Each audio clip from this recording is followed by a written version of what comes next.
Good evening, friends. I'm Girish Paliwal. Welcome to you all in your own YouTube channel, Sai English Classes by Girish Paliwal. In this video lecture, friends, we would like to talk about most important MCQ. Friends, as we all know that we have already run MCQ series. It's fifth part of that series.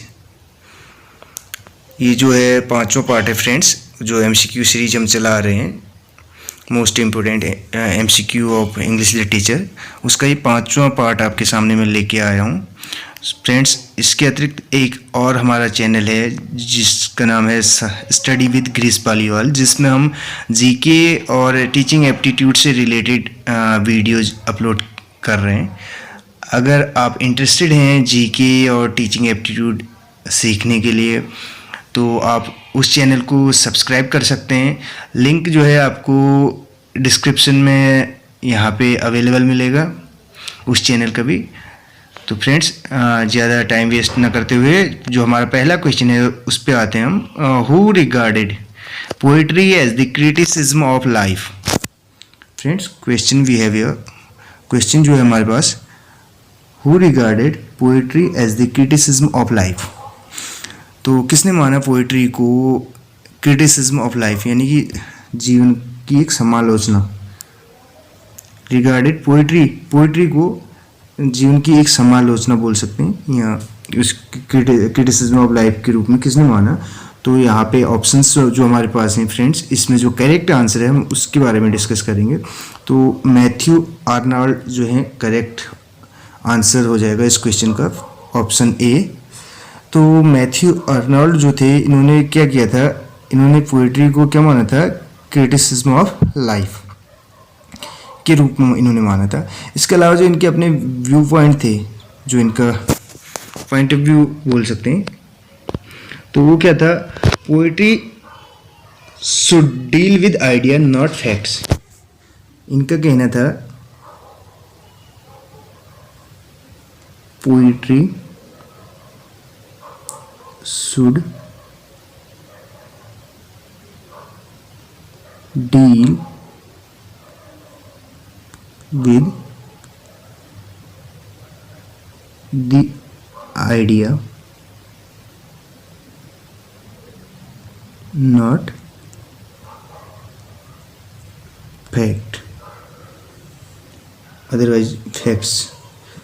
जो poetry है उसको किसके साथ deal करना चाहिए, idea, यानी कि ideas के साथ उसे डील करना चाहिए, विचारों के साथ, ना कि फैक्ट्स के साथ। ये इनका कहना था। तो इन्होंने पोइट्री को जो है क्या माना, पोइट्री को क्रिटिसिज्म ऑफ लाइफ इन्होंने माना था। तो पहला क्वेश्चन फ्रेंड्स हमारा यहाँ पे था। बढ़ते हैं अगले क्वेश्चन की ओर। दूसरा क्वेश्चन जो यहाँ पे है फ्रेंड्स, वो है Michael Henchard began his life as. जो माइकल हेंचर्ड थे उन्होंने प्रारंभ किया हिज लाइफ, अपनी लाइफ को, एज किसके रूप में। तो यहाँ पे फ्रेंड्स जो हमारे पास ऑप्शंस हैं, इसमें driver, carpenter, weber and hate racer.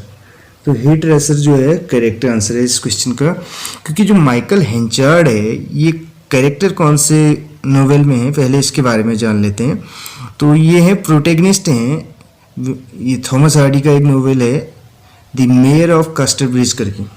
कौन सा नोवेल है फ्रेंड्स, द मेयर ऑफ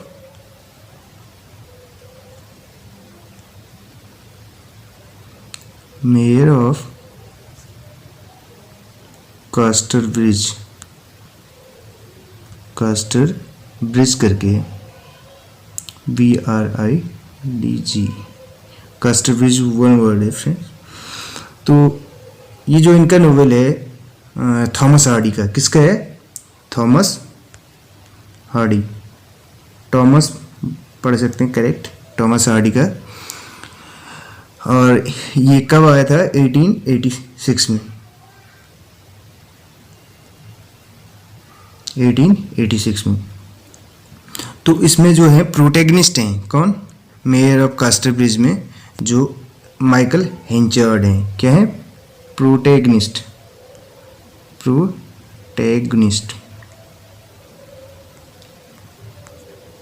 यानी कि बोल सकते हैं हीरो इस नोवेल के। तो प्रोटैगनिस्ट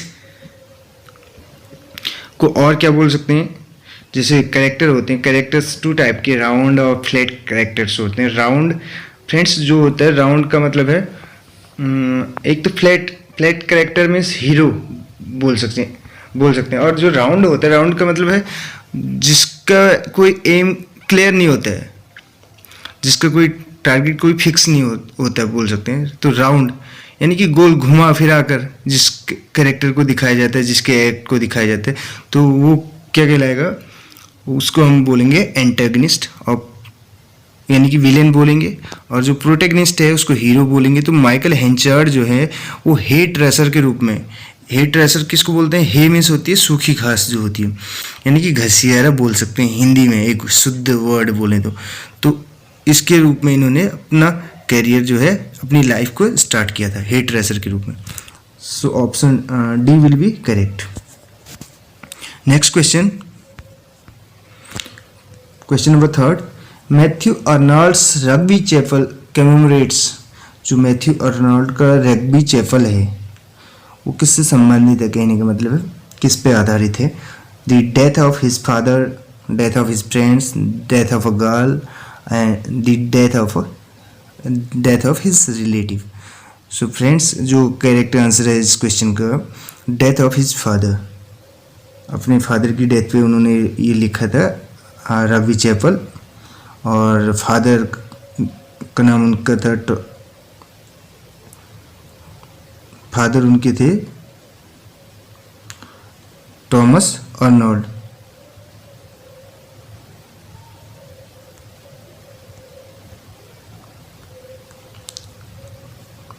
उनके बारे में इसमें लिखा है इन्होंने रग्बी चैपल में। तो फ्रेंड्स जो इसके अतिरिक्त मैथ्यू अर्नोल्ड के बारे में बात करें तो ये इनके पिताजी रग्बी स्कूल में एक सेलिब्रेटेड बोल सकते हैं टीचर, स्कूल टीचर थे। तो उनके बारे में इन्होंने लिखा है थॉमस अर्नोल्ड के बारे में, अपने फादर के बारे में लिखा है इसमें रग्बी चैपल में। अगला क्वेश्चन है, the town mentioned in the poem Lady of Shalott by Tennyson, Alfred Lord Tennyson का है। टेनिसन जो कि विक्टोरियन एरा के रिप्रेजेंटेटिव पोएट माने जाते हैं। तो इसमें जो लेडी ऑफ सैलेट है, तो इसमें जो टाउन है मेंशन किया गया है वो कौन सा है टाउन, लंदन है, York, Camelot, Oxford. So friends the answer of this question is option C, Camelot. तो कैमलट जो है ये, इसके बारे में थोड़ा सा जान लेते हैं। Is a castle and court, castle means किला, CASTLE, castle and court, COURT, यानी कि दरबार, जो कि associated with the legendary King Arthur, King Arthur's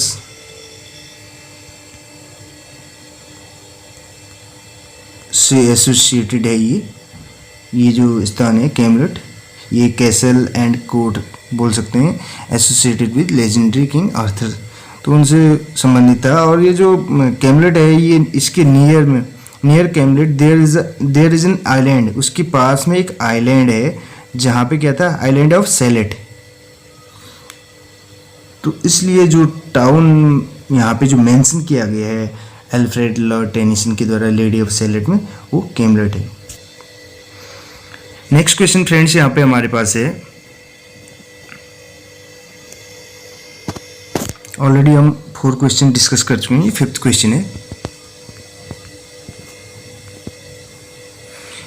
which was Charles Dickens first novel, अब चार्ल्स डिकेंस का पहला नोवेल पूछ रही है। तो फ्रेंड्स जो फर्स्ट नोवेल है उनका वो द पिकविक पेपर्स है। पिकविक पेपर्स का पूरा नाम अगर हम बात करें, the posthumous papers of the Pickwick Club करके है, the posthumous papers.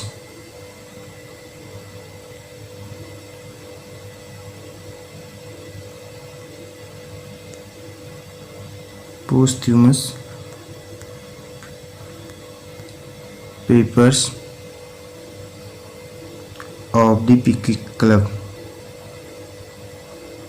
Of the picnic club. ये जो है द पिकविक पेपर का दूसरा नाम बोल सकते हैं, जो नोवेल है इनका फर्स्ट नोवेल, इसी का दूसरा नाम है।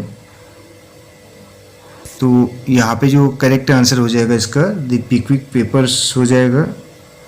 और जो कि इन्होंने जब इसको लिखा था तो उस टाइम अपना इनका जो पेन नेम था, उन्होंने पेन नेम यूज किया था उस टाइम। पेन नेम इनका था फ्रेंड्स वॉज करके, VOZ, यानी कि जी बोल सकते हैं।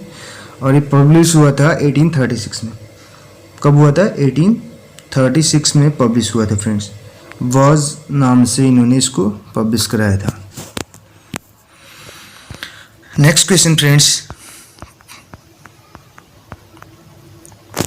द एक्सप्रेशन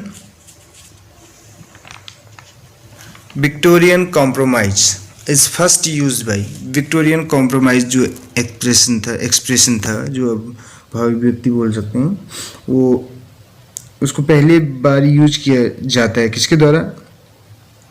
तो फ्रेंड्स ये थे ऑप्शन बी जो हमारे पास है, G.K. Chesterton is the correct answer of this question.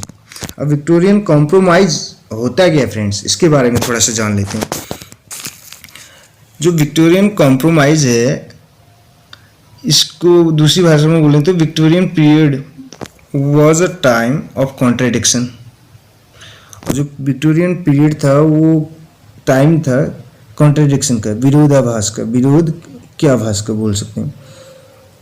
और इसको ही प्राय किस रूप में माना जाता है? Often referred to as the Victorian compromises.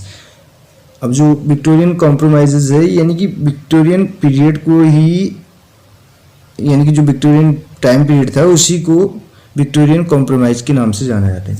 अब ऐसा क्यों कहा गया, विक्टोरियन कॉम्प्रोमाइज क्यों यूज़ किया G.K. चेस्टरटन ने, तो इसके बारे में थोड़ा सा हम जानेंगे यहाँ पे फ्रेंड्स। एक तरफ तो क्या था उस टाइम पे, अगर बात करें तो progress brought about the industrial revolution, यानी कि बोल सकते हैं जो उस टाइम वो टाइम पीरियड था इंडस्ट्रियल रिवॉल्यूशन का पीरियड था। इंडस्ट्रियल रिवॉल्यूशन यानी कि औद्योगिक क्रांति का समय।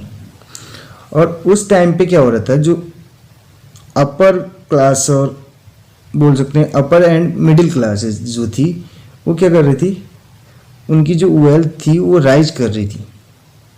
यानी कि अपर और मिडिल क्लासेस क्या कर रही थी, राइज कर रही थी, यानी कि उनकी जो वेल्थ थी वो बढ़ती जा रही थी, उनकी प्रॉपर्टी जो थी। और इसके अतिरिक्त जो बात करें, जो ब्रिटेन की जो अपनी पावर थी वो भी क्या होती जा रही थी, एक्सपेंड करती जा रही थी। एक्सपेंडिंग द पावर बोल सकते हैं, the expanding power of Britain and its empire. जो ब्रिटेन था उसकी पावर और उसका एम्पायर, उसका साम्राज्य, वो बढ़ता ही चला जा रहा था। और इसके साथ साथ जो अपर क्लास और मिडिल क्लास थी वो भी क्या होती जा रही थी, वो भी और ज़्यादा वेल्दी होती जा रही थी। लेकिन दूसरी ओर जब बात करें तो एक तरफ पॉवर्टी को भी यहाँ पे दर्शाया जाता है, दिखाया जाता है। बोल सकते हैं कि जो निम्न वर्ग था वो बहुत ही क्या था, निर्धन था। पॉवर्टी, निर्धनता की बात भी यहाँ पे हो रही है। तो एक तरफ तो जो मिडिल क्लास और अपर क्लासेस हैं और इसके साथ साथ जो ब्रिटेन है और उसका एम्पायर है वो क्या करते जा रहा है, एक्सपेंड करते जा रहे हैं। और जो क्लासेस है, मिडिल क्लासेस और अपर क्लासेस, वो राइजेस होते जा रही हैं। और दूसरी ओर जो बोल सकते हैं जो निम्न वर्ग है, तो वो क्या बोल सकते हैं, पॉवर्टी, वहाँ पे निर्धनता को दर्शाया जा रहा है। तो इसलिए यहाँ पे G.K. चेस्टरटन के द्वारा जो है विक्टोरियन कॉम्प्रोमाइज करके इस टर्म को, इस एक्सप्रेशन को यूज किया जाता है। नेक्स्ट क्वेश्चन फ्रेंड्स, जो अगला क्वेश्चन हमारे पास है, who is the writer of Recluse. अब रेक्लियस जो है इसके राइटर कौन है, यानी कि जो हमें रेक्लियस यहाँ पे दी गई है इसके राइटर के बारे में यहाँ पे पूछा गया है, तो कौन है, वर्ड्सवर्थ है। कौन है friends, William Wordsworth. William Wordsworth के बारे में आपको पता ही है, वो कौन सी एज से बिलोंग करते हैं, रोमांटिक एज से करते हैं। रोमांटिक एज का टाइम पीरियड क्या है, 1798 टू 1837। इसके अलावा वर्ड्सवर्थ और जो कॉलरिज थे, इन्होंने लिरिकल बैले जो है कोलेब्रेशन में वो किया था, पब्लिश किया था 1798 में, जिसमें कि 23 पोम्स थी। कितनी, 23 पोम्स थी, जिसमें से 19 पोम्स किसने लिखी थी, विलियम वर्ड्सवर्थ ने, और 4 एस.टी. कॉलरिज ने। 19 William Wordsworth by William Wordsworth and 4 by Samuel Taylor Coleridge के द्वारा लिखी गई थी। नेक्स्ट क्वेश्चन फ्रेंड्स हमारे पास यहाँ पे जो है, when was the prelude published. अब प्रेल्यूड जो है ये कब पब्लिश हुआ, यहाँ पे ऑप्शंस जो हमारे पास हैं 1805, 1832, 1853, नन ऑफ दीज, यानी कि फ्रेंड्स नन ऑफ दीज हो जाएगा, क्योंकि जो प्रेल्यूड है, पहले तो इसके बारे में बात कर लेते हैं। पब्लिश कब हुआ था, ये हुआ था पब्लिश 1850 में, posthumously means after the death of William Wordsworth. अब लिखा किसने था, वर्ड्सवर्थ ने लिखा था। और बात करें जो प्रील्यूड है, इसमें टोटल बुक्स कितनी थी, 14 बुक्स थी। कब से लिखना स्टार्ट किया था, 1797 से लिखना स्टार्ट किया था। कब तक, 1805 तक। 1805 में तक ये कंप्लीट इन्होंने कर दिया था, लेकिन पब्लिश कब किया, 1850 में, जबकि विलियम वर्ड्सवर्थ की क्या हो गई थी, डेथ हो गई थी। तो फ्रेंड्स इसमें 14 बुक्स हैं, और इसके अलावा ये एक ऑटोबायोग्राफिकल पोम है, बोल सकते हैं ऑटोबायोग्राफिकल है।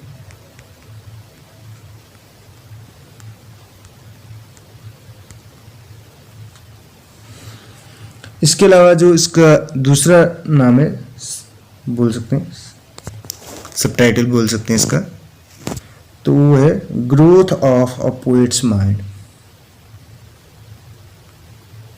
Growth of a poets mind, ये इसका सबटाइटल। तो फ्रेंड्स जो प्रील्यूड है ये पब्लिश कब हुआ था, 1850 में। 1850 से रिलेटेड कुछ और भी फैक्ट्स यहाँ पे हमारे पास हैं। 1850 में ही जो है Alfred Lord Tennyson poet laureate बने थे, क्योंकि इससे पहले हमें पता है ठीक 1843 में पोएट लॉरेट कौन बने थे, विलियम वर्ड्सवर्थ। और 1843 से 1850 तक वो रहे थे, और 1850 से 1892 तक, यानी कि जब एल्फ्रेड लॉर्ड टेनिसन की डेथ होती है तब तक पोएट लॉरेट कौन थे, एल्फ्रेड लॉर्ड टेनिसन 1850 से बने थे वो, और 1892 तक। इसके अलावा 1850 में एक और जो वर्क था एल्फ्रेड लॉर्ड टेनिसन का, इन मेमोरियम, आपने सुना होगा फ्रेंड्स, जो उन्होंने अपने फ्रेंड आर्थर हेनरी हेलम की डेथ पे लिखा है, जो कि एक एलेजी है। ये भी कब पब्लिश हुई थी, 1850 में, इन मेमोरियम। फ्रेंड्स बढ़ते हैं अगले क्वेश्चन की ओर।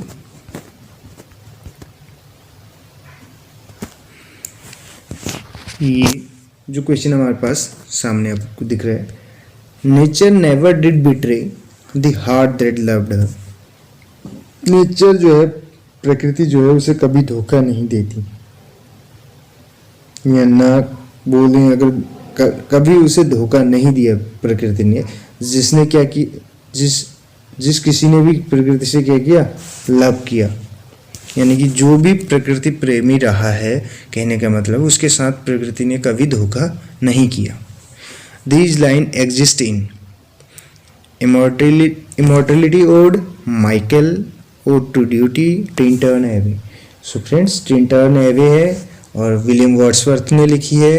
ये जो है लिरिकल बैलेज में जो पहली पोम थी वो टिंटन एवे ही थी। तो फ्रेंड्स, करेक्ट आंसर इसका हो जाएगा टिंटन एवे। अब जो ये लाइन्स हैं ये टिंटन एवे से ली गई हैं, और इसके अलावा जो टिंटन एवे है फ्रेंड्स, इसमें बोल सकते हैं इसका जो पूरा टाइटल है वो है lines composed of few miles above. Lines composed of few miles above Tintern Abbey. और जो टिंटन एवे है ये क्या है, ऑटोबायोग्राफिकल पोम है किसकी, विलियम वर्ड्सवर्थ की। बढ़ते हैं फ्रेंड्स अगले क्वेश्चन की ओर। ये लास्ट क्वेश्चन है यहाँ पे जो आपको दिखाई दे रहा है यहाँ पे स्क्रीन पे। Question number 10, who wrote and about हुम, किसने लिखा और किसे लिखा। The soul was like a star and dwelt apart. So friends, ये लिखा था वर्ड्सवर्थ ने, लिखा था मिल्टन के बारे में। किसने किसके बारे में लिखा था फ्रेंड्स, तो यहाँ पे हमारे पास जो है क्वेश्चन ये लिखा था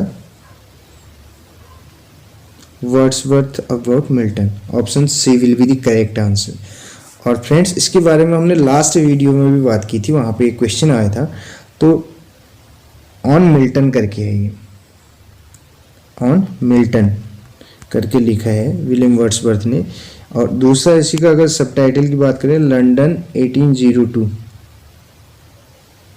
लंदन 1802 करके है इसका सबटाइटल। तो इसमें ये पंक्तियाँ दी गई हैं जिसमें जो वर्ड्सवर्थ हैं वो मिल्टन के बारे में कहते हैं कि Milton thou should thy soul was like a star and dwelt apart करके जो यहाँ पे दिया है, इसका मतलब है मिल्टन को ये वेरी स्पेशल गाय मानते हैं। इसमें Milton was very special, it means इसका मतलब है Milton was a very special guy according to the speaker. Speaker means Wordsworth हैं यहाँ पे, स्पीकर वही उनके बारे में बात कर रहे हैं। And the poet compares the older writer to a star, यानी कि जो मिल्टन है उनको एक स्टार की तरह यहाँ पे वो कंपेयर करते हैं, स्टार के साथ कंपेयर करते हैं। Something removed from the mass of humanity and superior to the rest of us. और हम सभी में क्या बोलते हैं, सुपीरियर हैं, यानी कि उनको ये मिल्टन को मानते हैं। वो कहने का मतलब है मिल्टन को किससे कंपेयर किया है यहाँ पे, जो वर्ड्सवर्थ हैं उन्होंने स्टार के साथ, लाइक अ स्टार। और यहाँ पे अगर फिगर्स ऑफ स्पीच की बात करें फ्रेंड्स क्या हो जाएगा, सिमिली हो जाएगा, क्योंकि लाइक वर्ड यहाँ पे दिया है हमें। तो फ्रेंड्स ये थे 10 MCQs जो कि 5th पार्ट था। कैसा लगा आपको ये जो 5th पार्ट था, ये पार्ट कैसा लगा आपको और कैसी लगी ये पूरी वीडियो, फ्रेंड्स बताना ना भूलिएगा कमेंट बॉक्स में। और फ्रेंड्स अगर आप आगे भी हमारी आने वाली वीडियोज़ को देखना चाहते हैं तो इस चैनल को सब्सक्राइब कर सकते हैं। अगर आपने ऑलरेडी किया है तो आप ये जो वीडियो है इसे अपने फ्रेंड्स के साथ शेयर कर सकते हैं, ताकि एक हमारे लिए भी ये आपकी तरफ से क्या होगा, एक बोल सकते हैं रीइंफोर्समेंट का काम करेगा हमारे लिए भी। तो friends, thank you so much, मिलते हैं अगले वीडियो में।